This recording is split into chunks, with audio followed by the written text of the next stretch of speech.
پہلے پلان کیا گیا ہے، اس کو باقاعدہ طور پر دیکھا گیا ہے، ریکی کی گئی ہے اور پورا ڈیزائن کیا گیا ہے. ڈیزائن کرنے کے بعد یہ کارروائی اور واردات ان کی جانب سے ڈالی گئی ہے. بظاہر تو ایسا ہی نظر آ رہا ہے کہ ان کے جو مختلف ونگز ہیں، ان کے جو مختلف ڈپارٹمنٹس ہیں یا ان کے جو مختلف اس حوالے سے ونگز کام کرتے ہیں، انہوں نے مل کر ایک کارروائی کی ہے جس کے اندر انٹیلیجنس کے لوگ، جس کے اندر ملٹری کے لوگ، جس کے اندر آپریشنل جو لوگ ہیں ڈپارٹمنٹ کے، وہ ان لوگوں نے مل کے کام کیا ہے. یہ ہے بی ایل اے کی اس وقت اسٹرینتھ. یہ میں بی ایل اے کی بات کر رہا ہوں، یہ کسی فوج کی بات نہیں ہو رہی ہے، پاکستانی فوج کی بات نہیں ہو رہی، یا یہ کسی اور ملک کے فوج کی بات نہیں ہو رہی. یہ بی ایل اے کی بات ہو رہی ہے جو کہ پورا باقاعدہ نیٹ ورک چلاتے ہیں. تو ان کی جانب سے یہ کارروائی کی گئی اور ان کی جانب سے ذمہ داری بھی قبول کر لی گئی. آگے آئے، اب یہ واقعہ جب پیش آتا ہے اس کے بعد یہاں سے یرغمالیوں کو نکالا جاتا ہے اور ٹنل کے اندر منتقل کیا جاتا ہے. اب یرغمالیوں کے بارے میں تھوڑا سا آپ کو بتا دوں کہ یہاں پر یہ تقریباً 400 کے قریب، بلکہ 400 سے بھی اوپر آپ لگا لیں، 400 سے اوپر جو ہے یہ لوگ وہاں پر موجود ہیں، مسافر وہاں پر موجود ہیں اس ٹرین کے اندر، جس کے تقریباً کوئی 9-10 بوگیاں تھیں. اور وہاں سے ان کو نکالا گیا، وہاں سے ان کو شفٹ کیا گیا اور بعد میں ان کو ٹنل کے اندر لے گئے اور وہاں پر ان کو جا کے گن پوائنٹ کے پر تمام لوگوں کو یرغمال بنا لیا گیا، ہاسٹیج کر لیا گیا.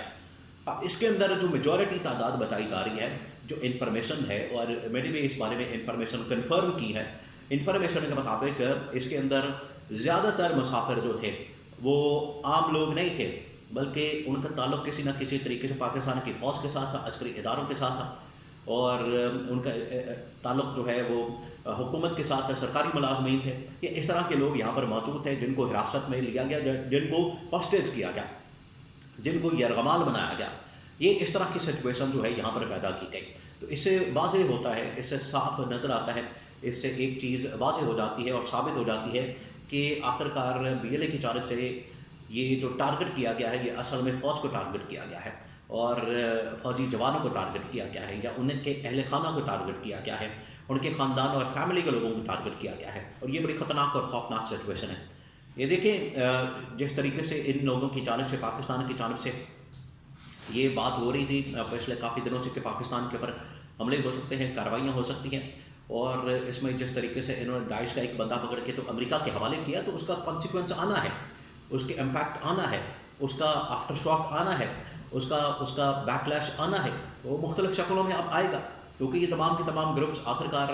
کسی نہ کسی سٹیج کے اوپر کوآرڈینیشن میں تو ہوتے ہیں، کمیونیکیشن میں تو ہوتے ہیں، ان کے آپس میں رابطے تو ہوتے ہیں. تو یہاں پر یہ کارروائی کی گئی اور اسپیسیفکلی یہ ٹارگٹ کیا گیا پاکستان کی فوج کو. آگے آ جائیں، اب یہ دو اہم ترین انفارمیشن آپ کو میں نے دے دی. اب آپریشنل معاملات، اس کے بعد جو ہے یہ جیسے ہی ہاسٹیج کیا جاتا ہے، اس کے بعد جیسے ہی اس کو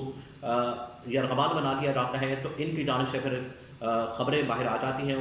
بی ایل اے ذمہ داری قبول کر لیتا ہے، پھر پاک فوج حرکت میں آتی ہے، گورنمنٹ حرکت میں آتی ہے، وہاں پر ادارے حرکت میں آتے ہیں، تو اور وہاں پر فورسز کو بھیجا جاتا ہے، فوج کو بھیجا جاتا ہے، یا وہاں پر فوجی جوانوں کو بھیجا جاتا ہے. اور اطلاعات کے مطابق وہاں پر ایس ایس جی کمانڈوز کو بھیجا گیا تاکہ وہاں پر جا کے وہ آپریشن کریں. اور انہوں نے یہ آپریشن جو ہے بڑی کامیابی کے ساتھ کیا، بڑے زبردست انداز سے کیا، اور انہوں نے یہ آپریشن جا کے وہاں پر کر کے تمام کے تمام دہشت گردوں کا صفایا کیا، تمام کے تمام دہشت گردوں کو ختم کیا، ان کو جہنم حاصل کیا، ان کا خلا خمہ کیا، ان کو مارا، اور مار کے تو تمام کے تمام یرغمالیوں کو وہاں پر آزاد کیا، ان کو بازیاب کروایا اور باحفاظت طریقے سے. لیکن اس کے حوالے سے 2-3 چیزیں اور ہیں، خبریں ہیں، وہ میں آپ کو آگے چل کر بتاتا ہوں. ایک تو یہ کہ یہاں پر آپریشن کرنے میں بڑا مسئلہ آ رہا تھا، آپریشن کرنے میں یہاں پر بڑی دقت آ رہی تھی، بڑے مسائل وہاں پر موجود تھے. اس کی وجہ یہ ہے کہ یہ جو علاقہ ہے، جس مقام کے اوپر اس ٹرین کو یرغمال بنایا گیا، جس مقام کے اوپر اس ٹرین کو کیپچر کیا گیا اور اس کو یہاں پر مسافروں کو ہاسٹیج بنایا گیا، یہ مقام جو ہے یہ شہر سے آپ لگا لیں یا پھر سڑک سے لگا لیں، کیونکہ سڑک جو ہے باقاعدہ طور پر ایک ٹرانسپورٹ کے لیے تو استعمال ہوتی ہے. تو یہ وہاں سے تقریباً 25 سے 30 کلومیٹر کے فاصلے پر موجود ہے یہ مقام. یہ واقعی کی جگہ جائے وہ ہوا جہاں پر یہ واقعہ پیش آیا، تو وہاں سے آپ اندازہ کر سکتے ہیں کہ وہاں پر پہنچنے میں کتنی مشکل ہوتی ہوگی. ویسے وہ علاقہ پہاڑی علاقہ ہے، وہاں پر پہاڑ موجود ہے، وہاں پر پہاڑیاں ہیں، جس کی وجہ سے نہ اوپر سے حملہ کیا جا سکتا ہے، نہ زمینی راستہ کوئی ایسا موجود ہے، اور پھر اس کے بعد سڑک وغیرہ بھی اس کی طرف نہیں جاتی. سڑک جو ہے مین سڑک، مین روڈ، وہ تقریباً 25 سے 30 کلومیٹر فاصلے پر دور ہے، فاصلے پر موجود ہے. تو واحد آپشن بچتا تھا کہ پھر ہیلی کاپٹر کے ذریعے، طیاروں کے ذریعے یا کسی اور ذریعے سے یہاں پر اپنے جو فوجی جوان ہیں ان کو اتارا جائے. تو آخرکار اسی طرح سے کر کے تو وہاں پر فورسز کو پہنچایا گیا اور انہوں نے وہاں پر جا کے پھر کارروائی کی ہے. اور وہاں پر موبائل وغیرہ کمیونیکیشن وغیرہ وہ بھی ساری بند تھی کیونکہ علاقہ ایسا تھا. اب وہاں پر جو اطلاعات آ رہی ہیں، جو انفارمیشن آ رہی ہے وہ یہ ہے کہ وہاں پر زخمی بھی ہوئے ہیں، لوگ مارے بھی گئے ہیں، تابوت بھی بھیجے جا رہے ہیں. مزید اس کے حوالے سے بڑی خوفناک اور تشویشناک خبریں آ رہی ہیں. اور یہ اس کی بیک گراؤنڈ تھی، یہ پورا آپریشن تھا اور اس طریقے سے کارروائی کی گئی ہے. کلین اپ آپریشن ابھی جاری ہے، اس کو کلیئر کیا جا رہا ہے، علاقے کو مکمل کیا جا رہا ہے. لیکن یہ واقعہ پاکستان کے لیے ایک انتہائی اہم ترین پیغام چھوڑ کے جا رہا ہے. وہ یہ کہ پاکستان کے اندر یونٹی پیدا کرنے کی ضرورت ہے، پاکستان کے اندر اتحاد پیدا کرنے کی ضرورت ہے تاکہ ان دہشت گردوں کا نہ صرف مقابلہ کیا جا سکے بلکہ ان کا قلع کما کیا جا سکے.